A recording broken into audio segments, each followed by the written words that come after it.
Hello friends, আমি sweeties কিচেনে তোমাদের স্বাগতম।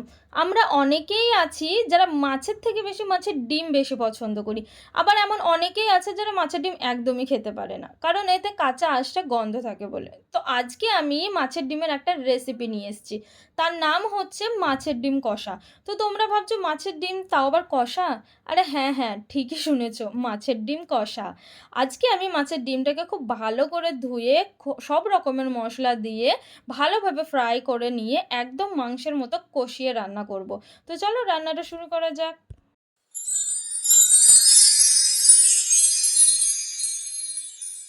তো আমি এখানে রুই মাছের ডিম নিয়েছি, আর ডিমটাকে 2 থেকে 3 বার খুব ভালোভাবে ধুয়ে নিয়েছি।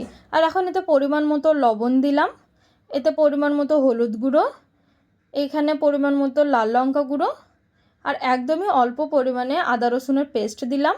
2 থেকে 3টে কাঁচা লঙ্কাকে কেটে রেখেছিলাম সেটাই দিলাম, আর একটা ছোট সাইজের পেঁয়াজকে কুচি করে কেটে রেখেছিলাম সেটা দিলাম।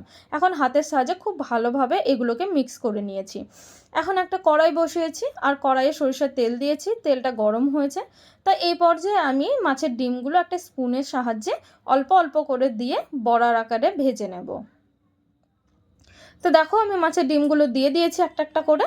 এখন এটার এক সাইড হয়েছে, তাই অন্য সাইডটাও ফ্রাই করে নেব ভালোভাবে। তাই উল্টিয়ে দিলাম ডিমটাকে। এখন দেখো 2 সাইডই ভালোভাবে ফ্রাই হয়ে গেছে, তাই ডিমগুলোকে উঠিয়ে নিলাম। আর একইভাবে বাকি ডিমগুলোকে ফ্রাই করে নিয়েছিলাম। এখন আমি রান্নার জন্য কড়াই বসিয়েছি, আর কড়াইয়ে পরিমাণ মতো সরিষার তেল দিলাম। এখন আমি একটা তেজপাতাকে ভাগ করে নিয়েছি, 2 ভাগ করে ছিঁড়ে দিয়ে দিয়েছি। আর এখানে আমি একটা ছোট্ট সাইজের পেঁয়াজকে কেটে রেখেছিলাম সেটা দিলাম, আর 1 চামচ মতো পেঁয়াজের পেস্ট দিলাম। এটাকে খুব ভালোভাবে কষিয়ে নিয়েছি। এখন 1 চামচ মতো আদা রসুনের পেস্ট দিলাম। আদা রসুনের পেস্টটাকেও খুব ভালোভাবে কষিয়ে নিয়েছি।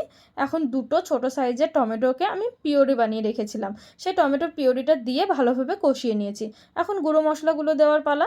তাই এতে পরিমাণ মতো লবণ দিয়েছি, যেটা তোমাদের দেখাতে আমি ভুলে গেছি।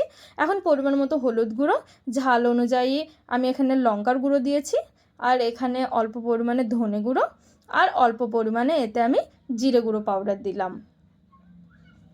তাই মশলাগুলোকে এখন আমি খুব ভালোভাবে কষিয়ে নেব। নাড়াচাড়া করে নিচ্ছি যাতে কোনো রকমভাবে এতে ধরে না যায়, সেই জন্য তো অনবরত নাড়াচাড়া করতে হবে। দেখো এখন মশলাটা ভালোভাবেই তেল ছেড়েছে। এখন আরও একবার নাড়াচাড়া করে নিয়েছি, তাই এখন এতে পরিমাণ মতো জল দিয়ে দিচ্ছি।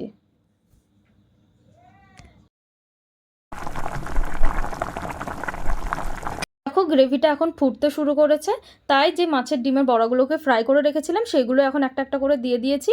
আর এটাকে ভালোভাবে নাড়াচাড়া করে নিচ্ছি যাতে এর ভিতরে মশলাটা ভালোভাবে ঢুকে যায়। এখন এই পর্যায়ে আমি 1 চামচ মতো গরম মশলা পাউডার দিলাম, এটাকে খুব ভালোভাবে মিক্স করে নিলাম। আর এখন কিছুটা পরিমাণে ধনেপাতা কুচি দিলাম, এটাকেও ভালোভাবে মিক্স করে নিয়েছি। দেখো আমার মাছের ডিম কষা একদম রেডি। এখন আমি গরম গরম ভাতের সঙ্গে সার্ভ করব। তো তোমরা যারা মাছের ডিম খেতে পারো না, আশা করি এইভাবে রান্না করলে তোমরাও খেতে পারবে।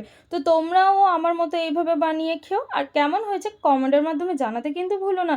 দেখা হচ্ছে নতুন একটি রেসিপি নিয়ে। Thanks for watching.